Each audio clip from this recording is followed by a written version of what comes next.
On se croise, on se recroise, et hop là. Bah les moutons, partez pas. Eh bien, bonjour à tous, nous sommes très heureuses de vous retrouver dans le Morbihan pour ce nouveau numéro des Animaux de la 8. On vous propose une balade iodée grâce aux animaux de la région, tout comme ces moutons au pied des menhirs de Carnac. On dirait pas comme ça, mais il y en a 3000 ici. Les moutons? Non, des menhirs. Ah. Allez, sommaire. Regarde, ils sont là. Et les bébés! Cette semaine, Sandrine et Elodie partent en Bretagne, direction le Morbihan. Près de Lorient, Sandrine fera du paddle aux côtés d'Amandine avec son chat Raja, qui lui n'a vraiment pas peur de l'eau.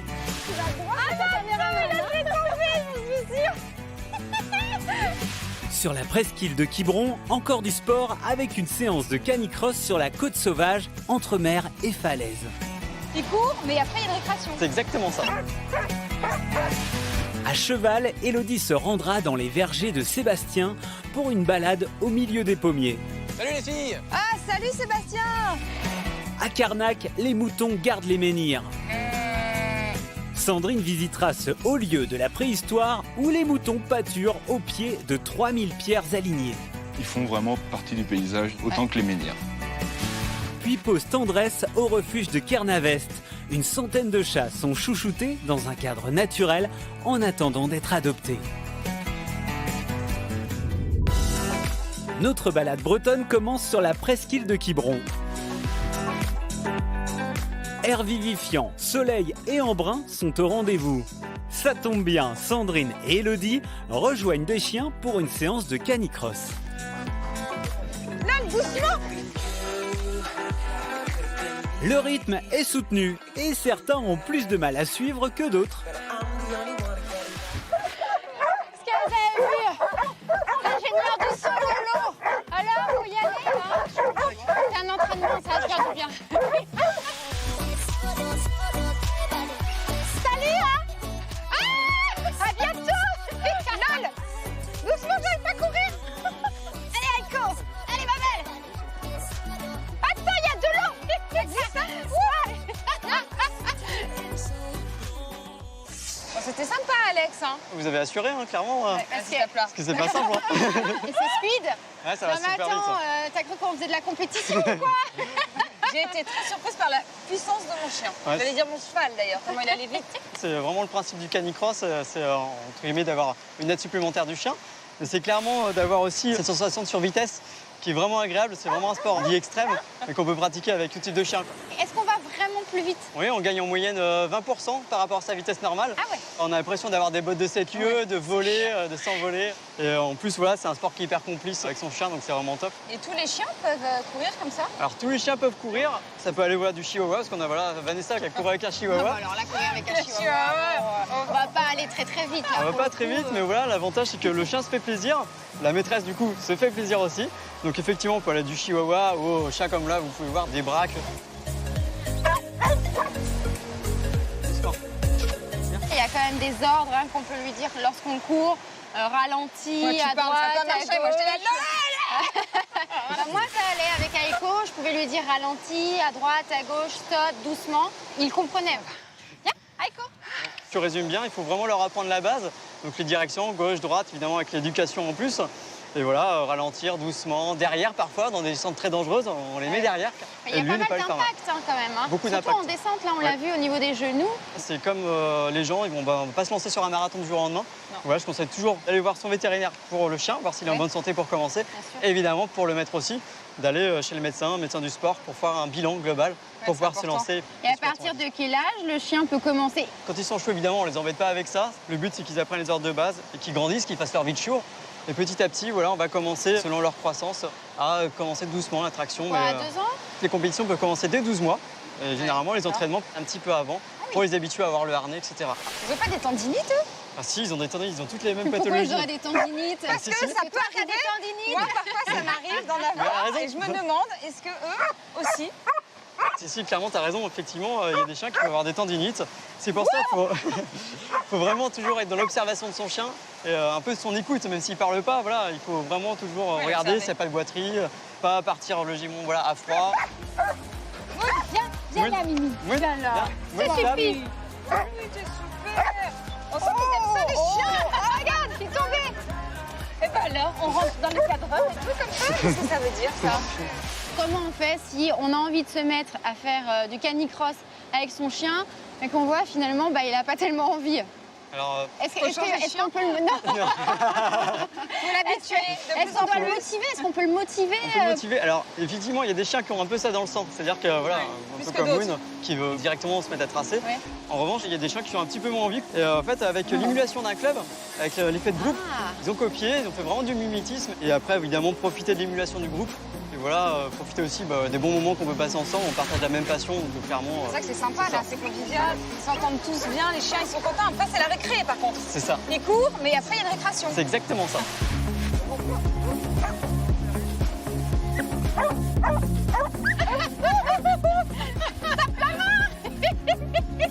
Eh là là, c'est des fusées.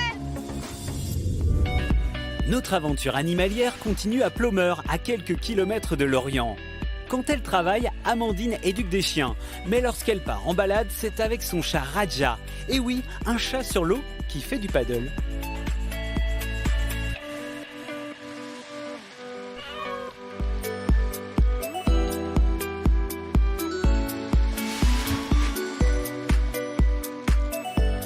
Hello. Salut. Ça y est, hein, j'ai mis ma tenue, je suis prête pour partir C'est parfait. faire du paddle avec On va pouvoir se Raja. lancer. Salut. Oh bon, oui, t'es beau. Mais il a quel âge, Raja? Il va bientôt avoir 1 an. Comment tu l'as eu? Je l'ai eu avec une association et j'ai pas pu résister quand j'ai vu sa C'est petite vrai qu'il tête. est mignon. Il est beau, hein? Oui, il est super beau. Il a eu plein de soucis de santé. Là, je l'ai fait opérer de sa hernie et puis malheureusement, on a découvert des nodules au foie. Donc, on essaie de profiter à fond de tous les moments qu'on a. Voilà, qu'est-ce qu'il nous fait? Donc là, il est encore malade, alors il est encore sous traitement? Il a un traitement homéopathique. C'est quand même très étrange d'avoir un chat là sur le sable et surtout un chat qui fait du paddle. Ouais, Ça, on voit ça nulle part, Bien sauf là, avec toi. toi. c'est ça. Mais on fait plein de choses ensemble. Il a une personnalité atypique, alors on fait des choses atypiques ensemble. Bon, alors si on s'y mettait, T'es prête? je suis prête. T'as pas peur de l'eau de la Il fait quand même, je sais pas, les 10 degrés aujourd'hui. Il fait combien? Non, il fait au moins 14. Ah, 14, j'ai de la chance, il fait 14. Ça va? Ça va. Allez, réfléchis pas. On se lance. Ça s'appelle du courage. Attends, je passe sur ta droite. Et pour la Raja, il est super. Coucou Raja. En fait, le paddle, ça a tendance à détendre, que ce soit les chats ou les chiens. Mais par contre, il veut tout le temps des câlins, quoi. Voilà. Ah ouais, mais il te grimpe dessus. Ouais. J'essaie de me mettre debout quand même. Là, t'es au bon endroit pour avoir de l'équilibre. Vas-y, pagaie. Alors, fais gaffe, parce que là, tu vas droit sur ta caméra. Je vais tomber, je suis sûre. Ah, ça le fait pas l'histoire. Ça, c'est un style. Hein. Chacun son style, écoute.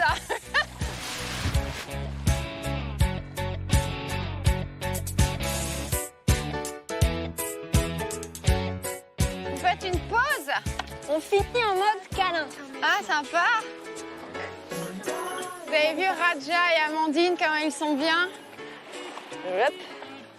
Raja adore ça. Et le paddle, c'est vraiment quelque chose de calme et d'apaisant. Il y a une énergie formidable. Là, si on part 2 heures, tu vas voir, on est... Vraiment, on est bien. Voilà. Si on est bien, forcément, les animaux, c'est pareil pour eux. T'es éducatrice canin, Ouais. donc t'as plus l'habitude des chiens que des chats. En fait, tous les animaux sont fascinants et il y a une base qui est identique, c'est-à-dire qu'il faut apprendre à les comprendre, voir ce qu'ils aiment pas, et puis respecter ça, tout simplement. Ce qu'il faut aussi, c'est toujours les habituer à plein de choses étant petits.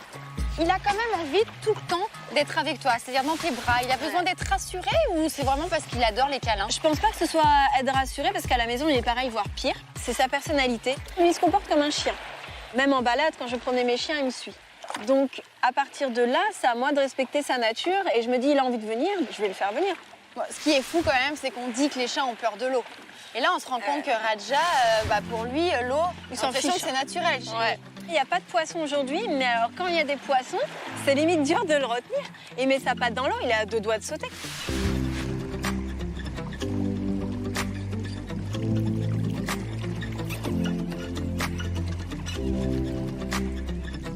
Il peut rester combien de temps maximum sur le paddle? 1 heure à peu près quand il fait bon et que Stenigo se met pas dans l'eau. Mais du paddle avec tes chiens, ça, c'est ce que tu proposes à tes clients? Oui. Et tu as peut-être des gens maintenant qui vont venir te voir pour faire un petit paddle à leur chat, peut-être. Alors la condition principale, ça va être quand même que le chat aime ça. Oh mon bébé. Limite, il est en train de s'endormir. Ouais. Limite, nous on va tomber. Tu vas vite te réveiller, Raja, tu vas voir. J'espère vraiment qu'il va se rétablir. Je croise les doigts, je serais anéantie s'il devait partir tôt, ça c'est clair. J'essaie de passer beaucoup de temps avec lui, de répondre à ses besoins, ses envies. Encore une fois, on croise tous les doigts. Ah ouais, oh là là. Salut mon Raja. Reprenons la route direction les vergers de Kermabo à 15 km de Lorient. Ici, Sébastien s'occupe des pommes et Marion des chevaux. Tour à tour, ils vont faire découvrir leur passion à Élodie. On n'est pas bien là, regardez, ce beau paysage. On est dans un verger et tu proposes des balades à cheval dans ce verger. Oui, sur la journée, on peut venir ici, on se balade entre les pommiers. Et après, on rejoint mon mari Sébastien, qui est donc producteur de pommes et de cidre. Et avec ton mari, alors ça fait longtemps que vous travaillez ensemble? Ça fait 2 ans qu'on est installés chacun dans notre activité. Donc vous avez eu l'idée tous les deux, c'est d'allier les chevaux avec les pommes. On avait chacun notre idée, Ouais. et il s'avère que c'est complémentaire, donc Ouais, c'est plutôt pas mal. on en profite. Et qu'est-ce qu'on fait? Donc on se balade avec les chevaux dans les vergers, mais est-ce qu'on peut les attraper ces pommes? Est-ce qu'on peut cueillir des Faut pommes? pas que Sébastien nous voie. Ah bon, on va se l'abonder, c'est ça? En vrai, les pommes, c'est pour le cidre, c'est pas pour les chevaux.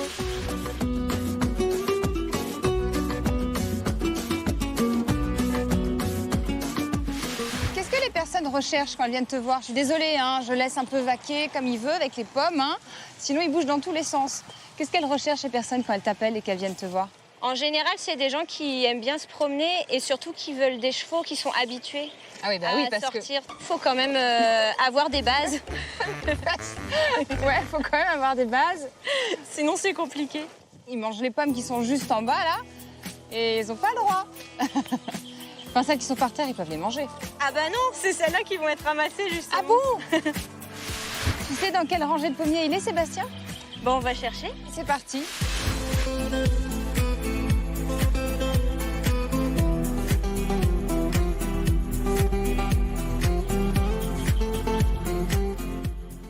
Au revoir, petit balou. Bon, bah, je vais voir ton mari qui travaille. À plus tard. À plus tard. Comment ça va, Sébastien? Ah ben ça bosse, hein. Bah, c'est pas ça, hein. Faut éviter de marcher dessus. J'ai compris Ouais, que c'était celle-là que tu récupérais, pas Ouais. celle dans les arbres. Il faut les ramasser au sol. D'accord. Parce que pour faire du cidre, il faut que les pommes soient bien riches en sucre et pour ça, il faut attendre qu'elles maturent au pied de l'arbre. en Qu'elle fait, soit hein. bien mûre. T'as différentes pommes, en fait, ici. T'as pas que Exactement, celle-ci. ouais. hein. Il y a une douzaine de variétés de pommes différentes. Bien sûr, tu ne les ramasses pas à la main, hein, tes pommes, parce que t'as plein d'hectares ici. hein. Non, ouais, on a 10 hectares de vergers. Donc bien sûr, en fait, c'est impossible de ramasser Non, à la main. impossible. C'est impossible. Il y a à peu près 8000 pommiers. Donc on a tout un système mécanisé qui permet de ramasser des pommes pour garder que les belles pommes pour faire du bon cidre. Bon, alors, qu'est-ce que t'as préféré, les pommes ou le cheval? Bah, j'aime bien les deux, en fait. Je vais faire comme toi, je vais associer les deux. Et si D'accord. justement on pouvait aller faire une petite dégustation, ce serait pas mal, non? Ah bah avec plaisir, on y va. Bon, on prend tout ça, on va rejoindre la Allez. complice. Et puis bah, sur le chemin, Par ici. on n'a qu'à en prendre encore. Et un petit verre pour la dégustation. Merci. Le bon cidre de Guidel. Avec ces bonnes pommes, regarde. Mais je vois que t'as ramassé plein de pommes, t'as vu ça? Et donc là, on est sur un cidre brut. Voilà. Brut de pommes, exactement. Et bah écoutez, hein, c'est pas la santé, hein. Allez, quittons les environs de Lorient pour rejoindre le golfe du Morbihan. Il y a les chèvres, le soleil et la mer. Sandrine et Élodie se sont fait un nouveau copain, un peu envahissant. J'ose pas bouger parce que je lui sers de grattoir, alors je fais quoi là? On va attendre Jérôme hein, et Marion, hein, en fait. Il va détruire tes bottes. Il se frotte et il sent après. Pourquoi il fait ça? Bonjour. Bonjour. Mais qu'est-ce qu'il fait là? Pourquoi il lèche et il gratte sur mes bottes? Il aime le caoutchouc. Ah, il aime le caoutchouc tout simplement? C'est les odeurs qui lui plaisent. Je suis pas ta chèvre, hein. Non, mais il est adopté pour qu'on puisse partir en vacances. Vous êtes prête pour nous remplacer, c'est Ah, bon? ça sent, j'ai envie de partir en vacances là. Là, vous vivez dans un cadre magnifique. Hein. C'est ça. J'ai l'habitude de dire qu'on est chevrier plagiste l'été parce qu'on travaille, on travaille le matin, la traite, la fromagerie, et puis l'après-midi, on en profite. Bah, c'est On pas va à mal la ça. plage. Ouais, c'est pas mal. Pourquoi vous avez choisi ces chèvres-là en particulier, les chèvres poitevines? Elles font moins de lait en quantité, mais par contre, pour la transformation fromagère, il est idéal. Et puis c'est des chèvres qui valorisent très bien les prairies naturelles, les fourrages grossiers. Et nous ici, on n'a que ça en fait. Elles broutent C'est ce aussi qu'elles ou adorent. elles mangent les ronces? En fait, les Elle chèvres, préfère les ronces à l'herbe. La chèvre, à l'origine, ça mange plus de bois que d'herbe. en fait, on les dit petits souvent que la bourgeons. chèvre, c'est une cueilleuse plutôt qu'une brouteuse. Voilà. D'ailleurs, elles Ah ouais, choisissent. mais elles adorent. Elles sont hyper rustiques, mais par contre, non, elles supportent pas la pluie. On les fera jamais traverser une flaque d'eau. Surtout pas. Non. Même en imperméable. Exactement, ouais. Où sont mes bottes? Non, non, du coup, elles vivent dans la chèvrerie l'hiver et la nuit. Il fait pipi sur lui. Oui. Quoi sur lui? Bah regarde, ça va sur lui. Voilà, c'est le Regarde, bouc en rute. Ouais, Tu te c'est frottes plus à moi, hein, je la t'explique. poésie du bouc en chaleur. Ouais, c'est terrible. Ils sont pas du tout classe. Ah, pas du tout. En plus, on a plein sur toi. C'est pour ça qu'il faut pas le caresser en fait. Il est mignon comme ça, mais Ah vraiment, bah, il c'est est maintenant que tu nous le dis. Maintenant que c'est bien essuyé sur moi, Vous ramènerez le dire avec vous. Les chèvres, elles adorent lorsque le bouc sent l'urine. En fait, ouais, ils dégagent des hormones et du coup, avant la période de reproduction, on enlève les boucs de la chèvrerie, on les sépare des chèvres un mois et demi. Ouais. Et quand on le remet avec les chèvres, ils sentent le bouc, ils sentent fort et du coup, ça déclenche les chaleurs. Les chèvres poitevines, elles sont menacées encore aujourd'hui? Elles sont à faible effectif. Oui. Elles sont, Elles sont plus menacées. pour un ordre d'idée, il y a 3000 femelles poitevines en France. Et en alpine, donc en marron, il y a 600 000 femelles. Donc c'est vraiment un tout petit troupeau. C'est des chèvres qui supportent très bien le climat océanique en fait. Et du coup, elles se plaisent parfaitement. Celle qui adore être caressée, c'est Gogi, l'alpine. Regarde, il fifouine. Elle est sympa. Moi, j'ai étoile. Oui, tu aimes bien les gratouilles, là, ici, là. Si on allait faire de la crème, C'est hein? une bonne idée. Moi, je veux bien Un parce peu de qu'il crème. commence à s'approcher de moi et il sent mauvais le pipi. Là, il va s'essuyer.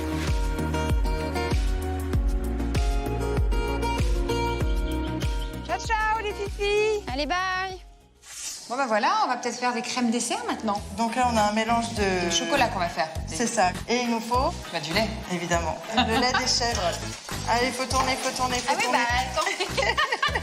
Ah, t'es plus vite? Sans en mettre partout. Et on va remuer un peu comme ça jusqu'à ce que ça épaississe. Et une fois que ça aura épaissi, on arrête et là, on met dans les petits pots. Ça va, tu veux que je te remplace? Je veux bien. Attends, faut pas s'arrêter, c'est ça? Ça sent bon? Impec. Bravo. Et si on allait goûter un qui est déjà tout fait? Allons-y, allez, on peut le faire.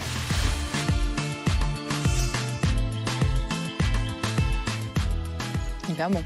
C'est bon? C'est pas mal, hein? Ça ne craint rien, c'est que du bon lait, donc Très très bon. Elles sont fortes quand même, les chèvres poitevines. très forte.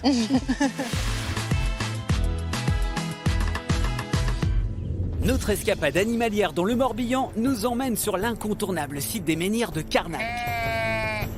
Vieux de 7000 ans, ce haut lieu de la préhistoire est entretenu par des moutons depuis près de 30 ans. Je ne vais pas retrouver Obélix et son menhir, mais plutôt Jean-Michel, Marc-Antoine et leurs moutons.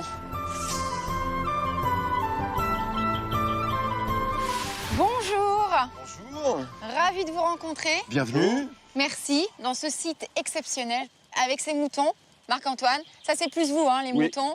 Et Jean-Michel, vraiment Moi, c'est le plutôt site. les menhirs. Alors, on va commencer avec les menhirs. On constate qu'il y a beaucoup de pierres qui sortent de terre. On les a pas plantées, elles n'ont pas poussé en fait. On sait On que ce peut sont avancer les un hommes petit peu qui pour les les- ont placés là. Il y a longtemps, ce sont des monuments plus vieux que les Gaulois. Les menhirs, on sait pourquoi ils sont sur ces terrains, pourquoi ils ont été installés comme ça. On a eu plusieurs théories. Il y en a une pendant pratiquement une grande partie du siècle dernier. C'était la théorie des ruines d'un temple. Cette théorie est en train de disparaître progressivement. Et il y a une nouvelle idée, une frontière entre deux secteurs. Une frontière physique, mais aussi certainement un peu spirituelle.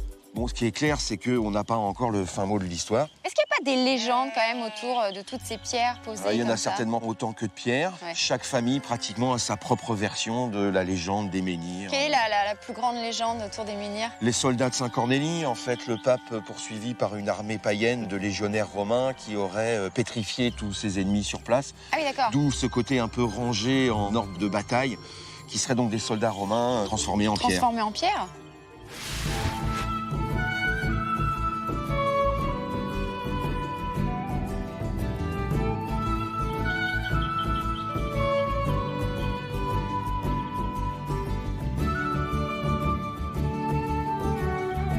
Vous avez vu ça? C'est génial parce que les moutons nous suivent.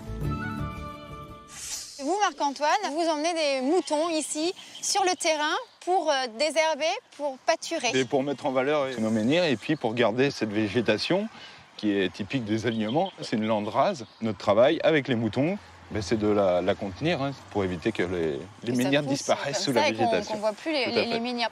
Ce sont des moutons rustiques? Alors, c'est des moutons très rustiques. C'est une race assez ancienne qui est des Landes de Bretagne.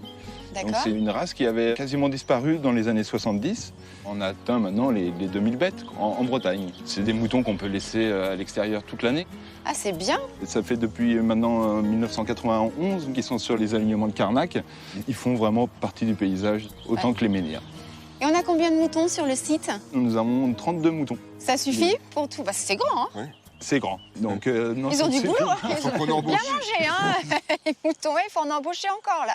On peut quand même rajouter que les moutons ici sur les alignements, ils sont vraiment à leur place, ça a du sens, puisque les populations qui sont à l'origine de ces architectures sont les premières à se sédentariser grâce à l'agriculture et à l'élevage. Rappelez-nous, quelle année? Alors, l'année précisément, je ne l'ai pas, mais en tout cas, c'est une période qui s'appelle le néolithique, c'est la fin de la préhistoire.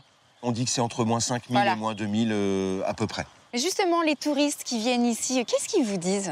Ils viennent prioritairement pour voir les pierres, évidemment, hein, c'est par curiosité. Ils sont assez surpris d'y trouver des moutons. Ça a un effet effectivement très positif sur le visiteur, la présence de notre troupeau. Ah oui, tout à fait. Et puis on peut même constater qu'à la période d'agnolage, les petits agneaux ont plus de succès que les menhirs. C'est normal. Merci beaucoup à vous deux. Merci Sandrine. C'était une super découverte et une super balade avec les moutons.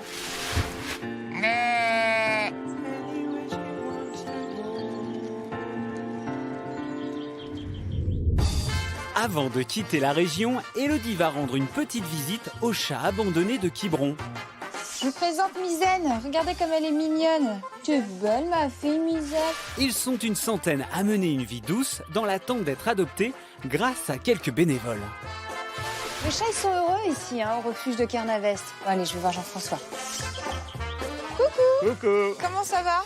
Ça va, je vous présente Gaston, dit Gastounet. Vous leur donnez quoi, là? Des friandises à base de fromage, à base de plein de bonnes choses qu'ils adorent. Cette association, vous l'avez reprise avec ta femme Patricia il y a plus de 10 ans. Oui. Comment ça se passe ici? Comment ils vivent, les chats? Ceux qui sont en liberté, ce sont ceux qui sont théoriquement pas adoptables, parce que ce sont des chats qui ont besoin de se défouler, d'espace. Comme elle? Et alors, ils trouvent eux-mêmes leur maison. Des fois, ils sont 2 ou 3 dedans pour se tenir chaud.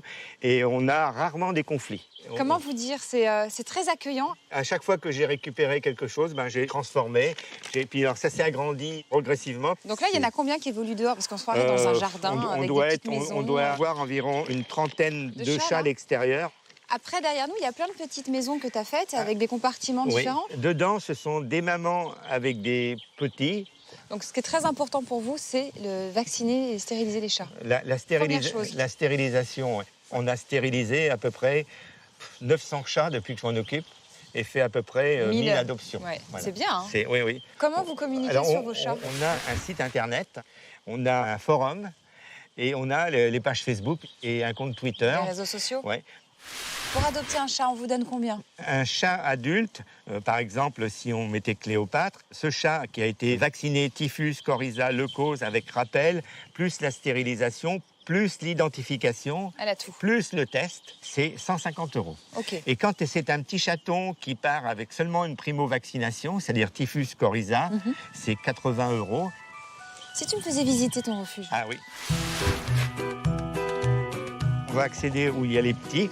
C'est un chalet que j'ai récupéré. Vous avez Menhir.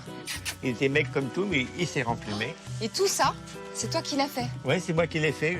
On me donne une porte, on me donne des bouts de bois, je transforme. Tu fais des petites maisons sympas pour eux. Chaque maison pour que chacun ait sa tranquillité.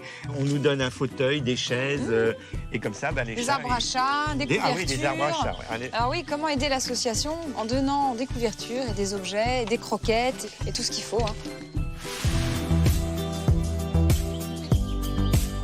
Ils sont choux, là. Alors ceux-là, ils sont arrivés tout petits avec leur maman. Oh là là. Un petit rouquin. Donc, comme vous savez, tous les rouquins, en principe, sont des garçons. Ah bon? Et tous les tricolores sont des filles. Des chatons qui sont nés entre avril et juin. Et donc, là, il y a plusieurs fratries. On les met ensemble pour qu'ils puissent jouer, se socialiser et tout ça. Grâce à toi, ces chats ont tous le droit à une nouvelle vie. On fait le tout petit peu du travail. Après, ce sont les adoptants qui font leurs chats. Moi, j'ai des chats avec des gens qui ont fait mieux que moi. Bravo quand même pour tout ce que tu fais et pour tout ce que vous faites tous ensemble avec Patricia, ta femme. Le remerciement, ce sont eux qui me le donnent. Eh bien voilà, vous l'avez compris, il y a de nombreux chats, chatons à adopter ici au refuge de Kernavest, l'école du chat. Et ça vaut le coup de venir ici parce qu'ils sont très beaux. Et puis Jean-François, t'es très sympathique. Ouais. Bravo pour tout. Je peux rajouter quelque chose. En même temps que vous verrez les chats, vous verrez la mer à Quiberon parce qu'on est quand même bien.